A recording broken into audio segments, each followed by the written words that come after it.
Hello, everybody. Once again, it's the American Doofus Show. Thanks for tuning in. I'm your host, Barry Welsh. Don't be a doofus. If you want to contact the program, please email me at americandoofus@gmail.com, or you can look me up on Facebook at American Doofus. Please subscribe to the channel, and of course, as always, share. This episode, we're talking Grandmaster Jay and the NFAC. A little different take from what I've had on my own, and we've got a guest on the phone, someone who's very passionate that Grandmaster Jay is a government agent and that the NFAC is a government operation. I'm only going to use a first name. I'm not going to use the location or anything like that, and the views and opinions are not necessarily that of the show. With that all being said, Chris, are you there? I am. All right, thank you very much. The question, why do you think Grandmaster Jay is a government agent, and why do you think that the NFAC is an operation? And it's all yours. Okay. First and foremost, I'd like to give the audience a quick and brief background by myself, so I can paint a picture for them about why I believe that Grandmaster Jay and NFAC is an intelligence operation. Myself, I came out of the intelligence community, right? And I was a DoD advisor. I did 3 rotations in Afghanistan. Where I was assigned to a Special Forces ODA Operations Detachment Alpha, where actually we used to mentor, train, advise the Afghan National Police. We used to train them and make them operational to National Director of Security, NDS. That's their intelligence agency, their external intelligence agency. Which is kind of like their central intelligence agency. And then also creating groups like the Afghan Local Police, which is nothing more than a grassroots group that's your village security force that will protect your village and your citizens against insurgent attacks, also terrorist attacks. So that's kind of like almost a militia to a certain extent. So you've got some experience building groups like this. Right, exactly. Okay. So, when I heard it, I was like, okay, let's hear what this guy's got to say. All right. But the thing that kind of really caught my eye or caught my ear was something that he said and J. Edgar Hoover said.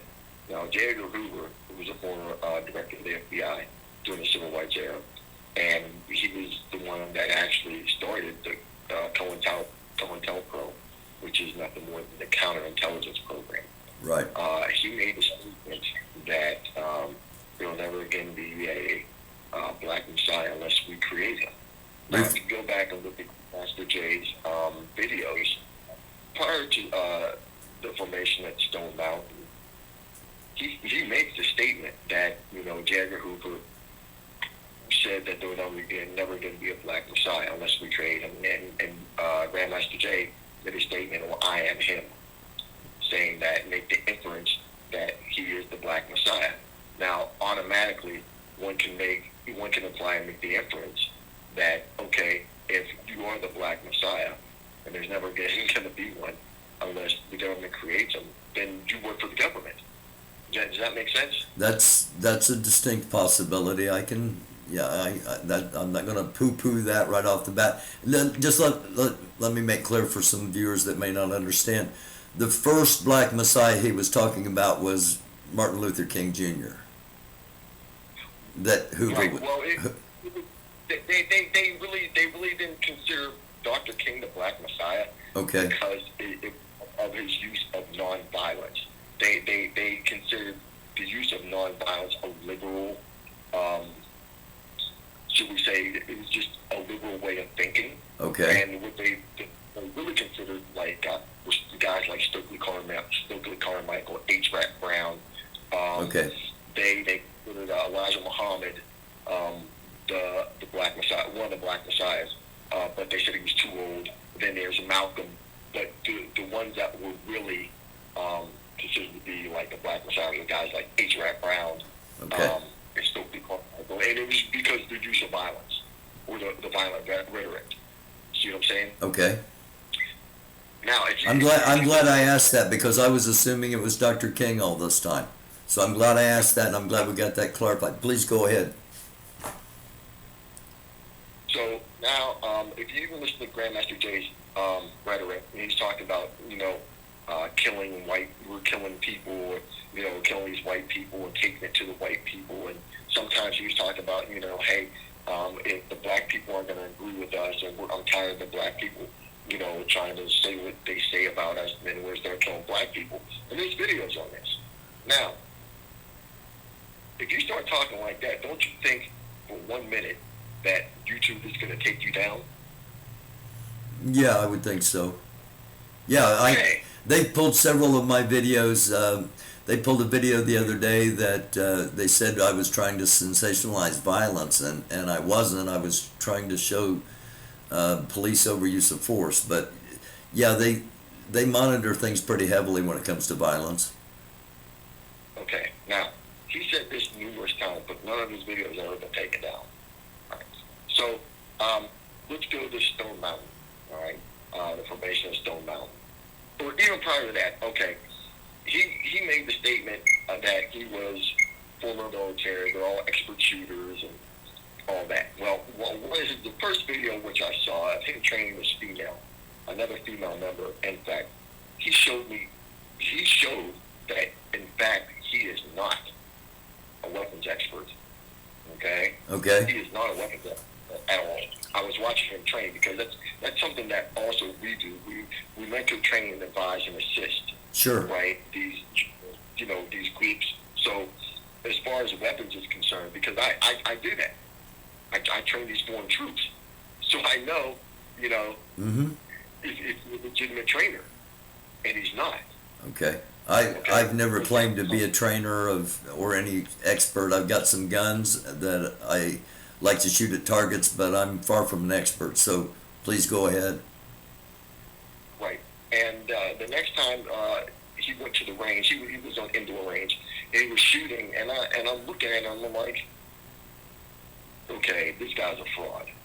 Okay, when your words and your actions do not equate, right, there's something wrong.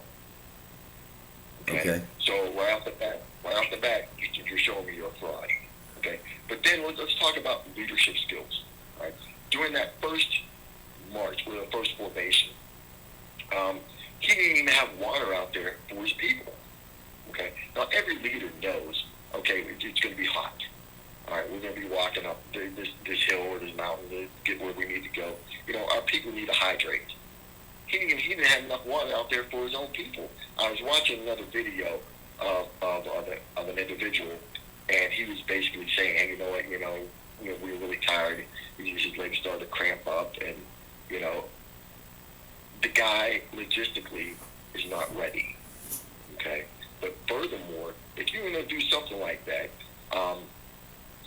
you have to train the people before putting them on the battlefield. Okay. But the other thing is, how are you vetting these individuals? There has to be a proper vetting process to know who's coming in to your group. Okay, if you're just letting these people in, they could be anybody. Right. But because it's an intelligence operation, right? And that email address is where you're sending your information. That's almost like that's a collection point. Okay? That is a collection point. So now, whoever's running it has, this guy's a member, this guy's a member, this guy's a member, whatever. But even prior to that, right, let's go to 2016, 2017. Because what I'm really trying to do is I'm trying to paint a picture for everyone to understand. Okay. Now, everyone remembers the Black Identity Extremist Movement. If you haven't, this is basically what it was. They were trying to find black revolutionaries, black militants that had propensity, to possibly people that didn't like the police, and they were targeting this group or groups. Okay, so this went to Congress, and I think the DOJ couldn't really prove what they were saying. Right? Okay. So keep in mind that was 2016 to 2000, I guess, 16 to 19. All right, comes Grandmaster Jay and NFAC. Okay. Now we talked about the vetting process, which is pretty much almost non-existent. All right. You just, hey, you show up on this day, we'll put you in a formation, blah blah blah. You don't even know who these people are, how they're trained, how they're not trained. Okay. And that's why there was that discharge, right? In Okay. Kentucky. Okay, because these people are not trained at all. So,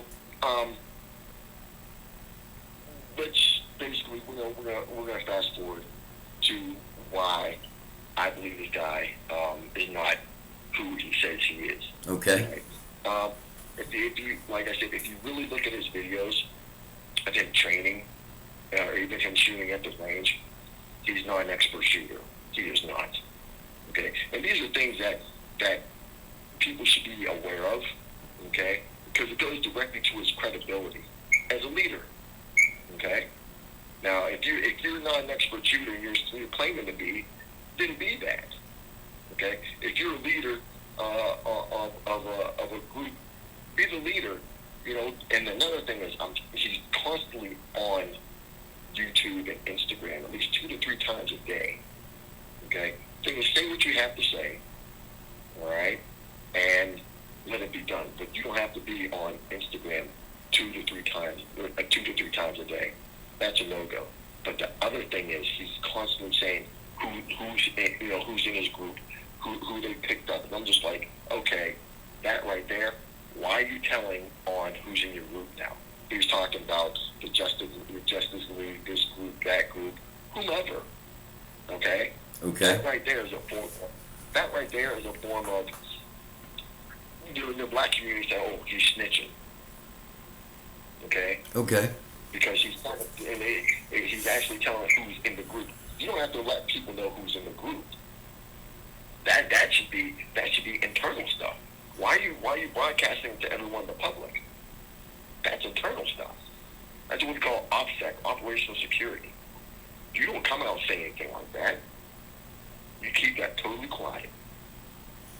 So he's telling, this group's here, this group's here, this group's here. I want to think, I'm like, whoa, that's okay. Another red flag to you. Yeah, all day long. Okay. All day long. But furthermore, stuff like this is pretty much done covertly. It's not done overtly. Does that make sense? Yes. Okay. So it's just done quietly. You don't do stuff like this in the open. We just don't. Well, so but just to interrupt for a second, what you just said was, it's normally done covertly instead of overtly, and Grandmaster Jay's very overt about his presence. And is that wouldn't that be like a sign that maybe he's not an agent? No. Okay. No. That's the reason I think he is. Okay. Because everything's done in the open. Okay. And that's the main reason why I'm like, how come the guy doesn't keep his mouth shut? He runs his mouth all the time. Chris, we're getting short on time. I want to have you back on if we can't get through everything. What would be the purpose of him being an agent, and I mean, what's the goal of this in your mind? So maybe his end state is, or the government's end state is, all right, we're going to collect all these people. We have their information, and when the time comes, or like if something were to happen, that NFAC was, they're getting to a shooting or a firefight with the police or whomever. Now the police know exactly who's in the group, and they can come just round those people up and lock them up. It's that simple. Okay. It's that simple. You see, but people aren't able to see this. I'm able to see it clear as day. Man, because I used to work in that community. I used to work in that field or something similar to it. So I understand exactly what's going on. Okay. But the people that don't have they can't talk about it. I mean, yeah, it sounds good. It sounds really good. But the thing about it is, you know, you really have to be careful about what you listen to, and don't become brainwashed because it sounds good. Not everything that sounds good is good for you. Okay. One final thing. Do you have any? I mean, what's your reason for bringing all this forward? It's just the awareness, because okay. You know, the thing about it is you don't want to get innocent people hurt, no, killed, no, unnecessarily. You see what I'm saying? Absolutely. I mean, this is not a game. I mean, it might be a game to certain, it might be a game to whomever, but you know, you go out there and get people killed, that's on you. And it could explode and ignite the whole country. Exactly. Okay. See, he's putting people out, you know. Yeah, so I think you understand. I do, and I appreciate you coming on. I'm going to have you back on again. If you don't mind, we'll talk some more about some other things. Would you come back on in a few days? I certainly would. All right, thank you, Chris. Once again, this is the American Doofus Show. I'm your host, Barry Welsh, and a perspective we haven't heard, something that I wanted to get out there because a lot of people have similar feelings, and I wanted to do it with somebody with some credibility that knew what they were talking about. So we'll be back very soon with another episode. Until then, take care of yourselves, take care of each other. If you love somebody, tell them. And if you don't have anybody to love, find somebody to love. It's the American Doofus Show. I'm your host, Barry Welsh. Don't be a doofus.